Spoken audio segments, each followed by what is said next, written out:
Welcome back, everyone. Two women who have conquered their battle with substance abuse are now helping others who are struggling in their own lives. Clarke shares their story in today's Heart of SA. In order to turn pain into purpose, you have to experience pain to begin with.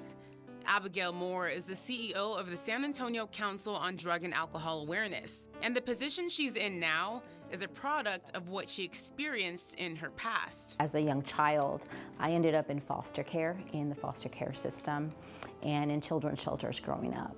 And by the age of 14, 15 years old, I knew that substances had something to do with that in regards to my father's use and the abuse in our home.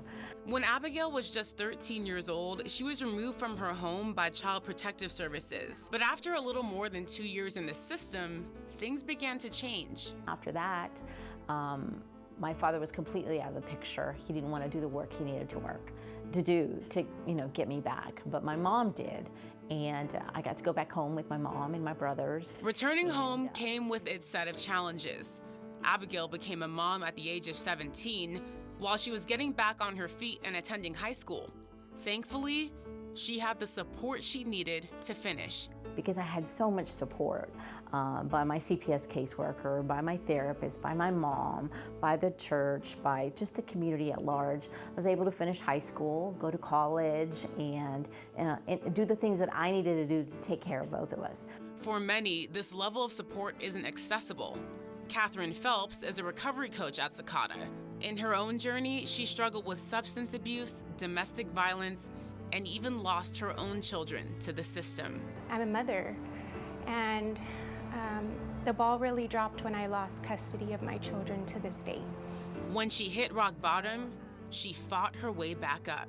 She graduated from college, and the very inspirations who helped her succeed were able to watch her walk the stage. Now, she and Abigail work side by side to help others who have found themselves in a position they both know all too well. Because there's so much stigma, most people don't go for help until it's too late. They've lost their kids, they've lost their job, sometimes their health, sometimes their freedom. And so it's really imperative that people get help early on and that we remove the stigma from this disease. I see kids that I'm so proud of, and they are everything to me.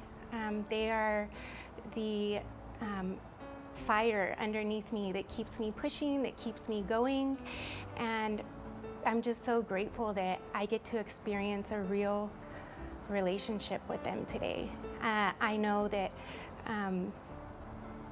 they're gonna have a future, and I get to be a part of that future. Reaching out is hard to do, especially when you don't know where to start.